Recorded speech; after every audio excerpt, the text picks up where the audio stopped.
This is a sports catastrophe production. Hey there, hi there, ho there. It's Jeff Cardano. Welcome you to another sports catastrophe on this date. And on this day, August 30th, 1991, one of the greatest upsets in long jump history happened as Mike Powell shocked Carl Lewis, who was a mainstay in the long jump event, by winning the world championships in Tokyo. Anyway, this was perhaps the greatest long jump competition ever, as both of the top two athletes achieved distances beyond the world record, which stood for 23 years, although one was over the wind legal limit. And then both Mike Powell and Carl Lewis would make the best wind legal jumps of their careers in this competition. Still best wind legal jump in history. And the two best long jumps not aided by altitude, because Tokyo is not high up like Mexico City was. Carl Lewis had an iconic long jump career. He was a two-time Olympic gold medalist, two-time world champion, and having been undefeated in 10 years, he was the best long jumper in the world. In fact, Lewis was a 100-meter sprint icon too, getting the world championship in that mile.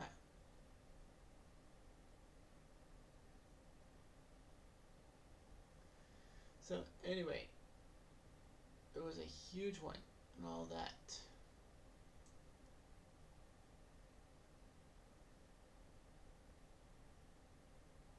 So anyway, during the qualifying rounds, the top 8 of 22 competitors would do their long jump. Now in long jump, you sprint down a thing, a strip, and then you have to jump from the white board and into the sand pit.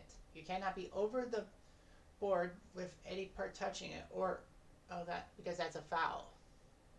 Canada had Edric Florio, but he didn't make it. Carl Lewis won his group stage with an 8.5-meter jump. Second place went to Chen of China, and Andre Muller of Germany took third. In Group B, Mike Powell was third in qualifying, behind Dietmar Hoff and Larry Myricks, with Ian James of Canada taking seventh. So it was a 13-man final, all that.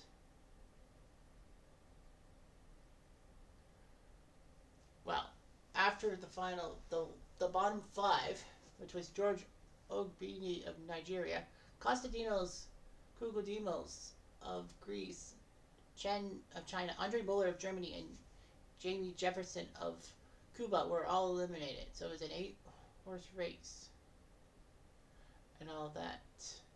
8th place went to Russia's Vladimir Ochkin. 7th went to Italy's Giovanni Valesti. 6th was Dave Colbert of Australia. 5th was Bogdan Todor of Romania.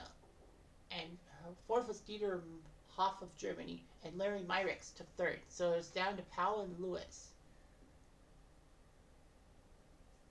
Lewis in his third jump had an 8.83-meter jump, but it was wind assisted, so that meant that the world record of Bob Beeman's could not be broken.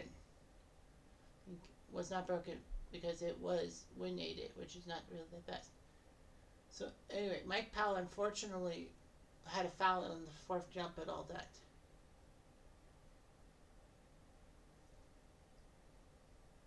Lewis, his fourth jump was 8.91 meters, which meant that it broke Bob Beeman's record. That, however, in the fifth round,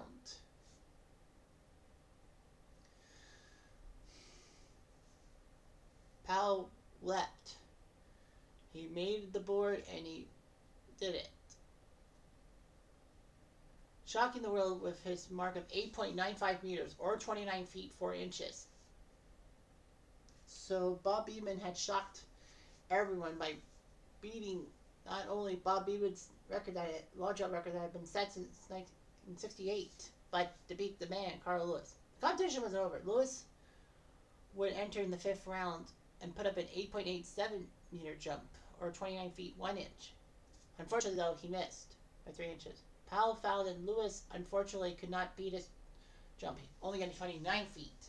So by 4 inches, Mike Powell shocked the world and won the long jump competition. And at 3 of the 5 longest win legal jumps ever, 2 of them by Carl Lewis. I was just shocked.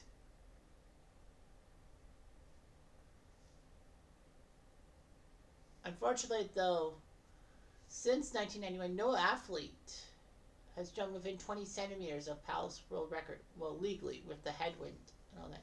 The winds can't be more than 2 meters per second.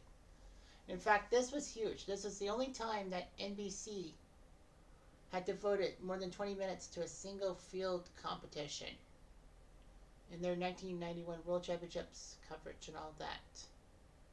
I remember when they did the 91 year in review of video for Sports Illustrated, I swore that CBC's Don Whitman was the commentator and all that. Being Canadian, you know that name. But yeah, Mike Powell shocked the world. And nobody expected him to beat Bob Beeman's record.